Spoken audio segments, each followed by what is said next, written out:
میں نے 40-50 ہزار کی ایک بکری کسی شخص کو دی کہ تم 6 مہینے تک خدمت کرو،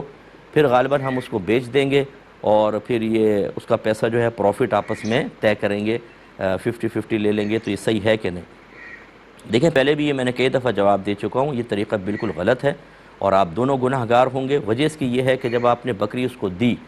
وہ اس کی خدمت کر رہا ہے، تو اس کو جب آپ کسی کو کوئی چیز دیتے ہیں اور اس کی سروس لیتے ہیں،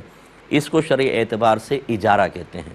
اور اجارے کی اجرت ہوتی ہے جس کو سیلری کہا جاتا ہے، آپ کوئی اماؤنٹ اس کو دیں گے اور یہ فکس ہونا لازم ہے، یہ غیر معلوم نہیں ہونا چاہیے، ڈاؤٹ فل نہیں ہونا چاہیے، بالکل فکس۔ مثال کے طور پہ میں کہتا ہوں بکری کی خدمت کرو، ہر مہینے تمہیں 5,000 روپے دوں گا،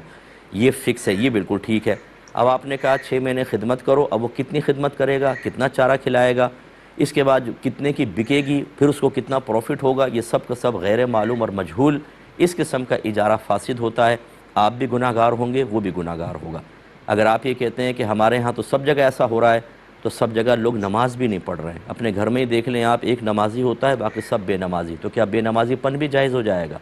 اگر لوگ حرام قسم کے معاہدات کرنے لگ جائیں تو کیا اس سے ہم شریعت کو مٹا دیں گے؟ ایسا نہیں ہوگا، ان کو شریعت کے تابع کریں گے۔ آپ پہل کریں اپنے گاؤں کے اندر، اپنے اطراف کے اندر کہ یہ اس طرح نہیں ہوگا، میں تمہیں بکری دیتا ہوں، 6 مہینے تم اپنے پاس رکھو گے، ہر مہینے کا اتنا پیسہ میں تمہیں دوں گا،